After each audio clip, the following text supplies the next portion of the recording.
Happy day, week, month, or year. Well, and year. My bad. Okay. It has been a long day and I'm working through it. I just got a call. I had to dismiss that call. Okay, y'all. Happy day, week, month, and year. You are viewing this. Welcome back to 963 L.Y.F.E. Yes, that's life with a Y since it's yours. And also, life is an acronym. Live your F every day, everywhere, every way. Let's get right into it. This is still the reading life insurance exam licensing. Life insurance licensing. If I could talk, then we might not have such a problem here. However, and I always forget to turn on this timer. It's been quite a day. Okay.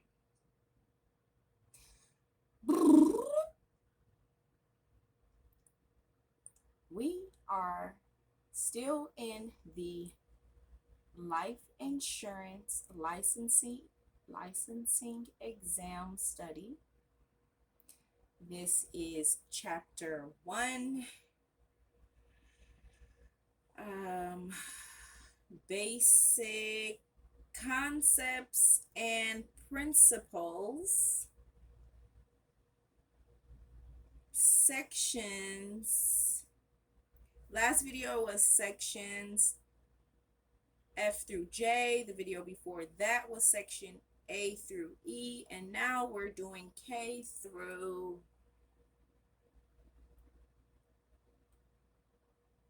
N, as in Nancy. Let's just get into it. Section K, insurable interest. To purchase insurance, the policy owner must face the possibility of losing money or something of value in the event of loss. This is called insurable interest.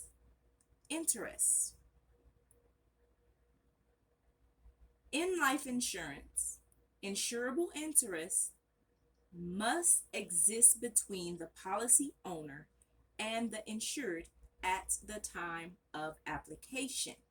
However, once a life insurance policy has been issued, the insurer must pay the policy benefit whether or not an insurable interest exists.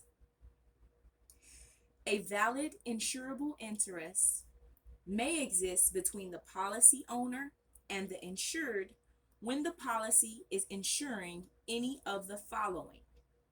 Number 1, policy owner's own life. Number 2, the life of a family member, parentheses, a spouse or a close blood relative.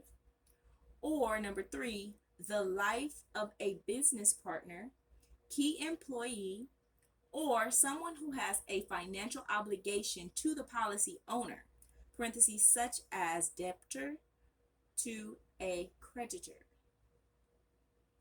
Insurable interest is not required of beneficiaries. Since the beneficiary's well-being is dependent upon the insured and the beneficiary's life is not the one being insured, the beneficiary does not have to show an insurable interest for a policy to be purchased. Know this. Insurable interest must exist at the time of application. Know this. The policy owner must have insurable interest in the life of the insured. Section L, indemnity. Indemnity, sometimes referred to as reimbursement, is a provision in an insurance policy that states that in the event of loss, an insured or a beneficiary is permitted to collect only the extent of the financial loss, and it is not allowed to gain financially because of the existence of an insurance contract. The purpose of insurance is to restore, but not let an insured or a beneficiary profit from the loss. Bars. Life and health example. Brenda has a health. Excuse me. Let me take a sip. Oh goodness, I don't have my water in here. Well, whatever. Okay. Okay. Brenda has a life insurance policy for $20,000. After she was hospitalized, her medical expenses added up to $15,000.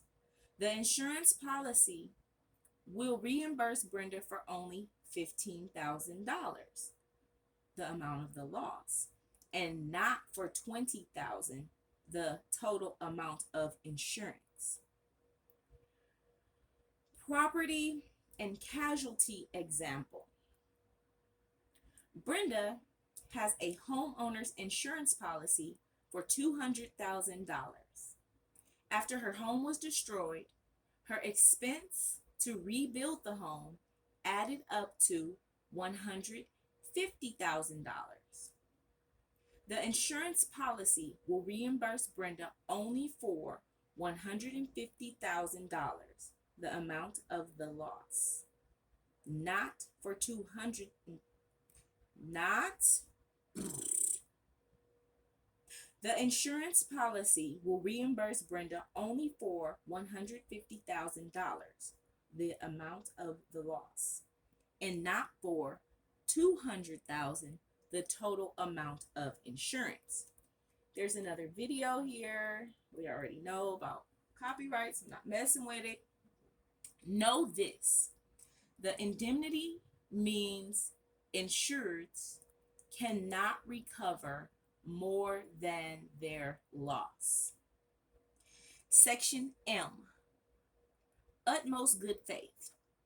The principle of utmost good faith implies that there are no fraud, misrepresentation, or concealment between the parties.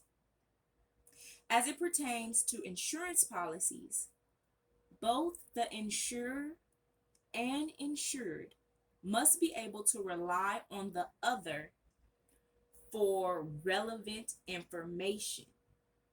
The insured is expected to provide accurate information on the application for insurance, and the insurer must clearly and truthfully describe policy features and benefits and must not conceal or mislead the insured. I'm going to read that again only because I literally zoned out while I was reading, and so I don't recall anything I just read. I don't know if y'all do that, but it's a bad habit of mine. So, section M, utmost good faith. The principle of utmost good faith implies that there will be no fraud, misrepresentation, or concealment between the parties. As it pertains to insurance policies, both the insurer and insured must be able to rely on the other for relevant information. The insured is expected to provide accurate information on the application for insurance, and the insurer must clearly and truthfully describe policy features and benefits and must not conceal or mislead the insured. Okay. Section N, chapter recap. This chapter was all about giving you the basics of insurance. Let's recap some of the major points. Basic insurance concepts. Insurance transfers the risk of loss from an individual to an insurer. Based on the principle of indemnity, based on the spreading of risks, parentheses, risk pooling, and the law of large numbers. Hazards. Hazards give rise to a peril. There are three kinds of hazards. Physical condition, moral, a tendency toward increased risk, morale, and indifference to loss. Risk, uncertainty regarding financial loss. Two types of risk: pure, insurable because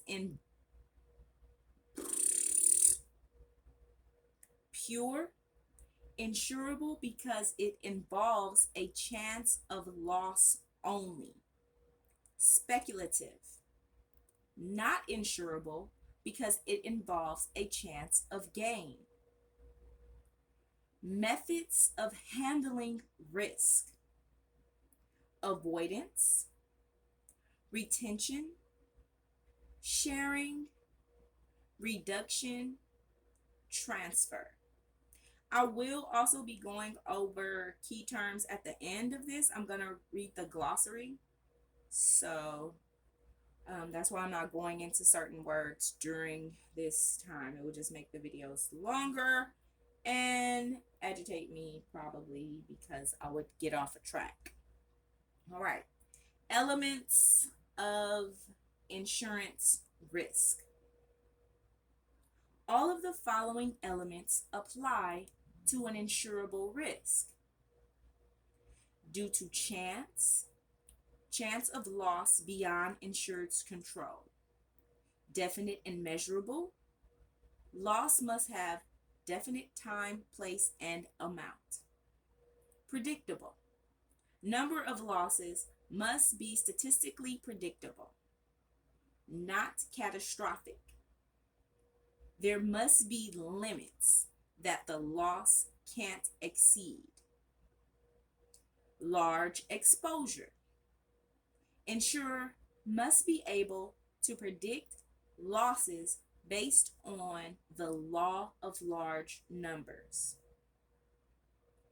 Randomly selected exposure, insurer must have a fair proportion of both good and poor risks.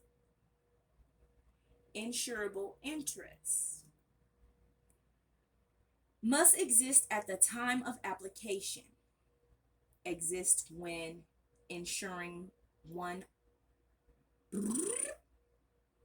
exists when insuring one's own life, the life of a family member, or a business partner or key employee. Not required of beneficiaries. Well, that wraps this edition of life insurance exam study. Hallelujah. All right, beautiful, wonderful, gracious beings. Thank you so much for tuning in again. I greatly appreciate you all. Please, please, please do not forget to like, share, comment, and subscribe. 963 L.Y.F.E.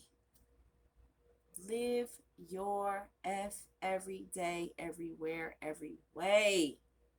It is yours, isn't it?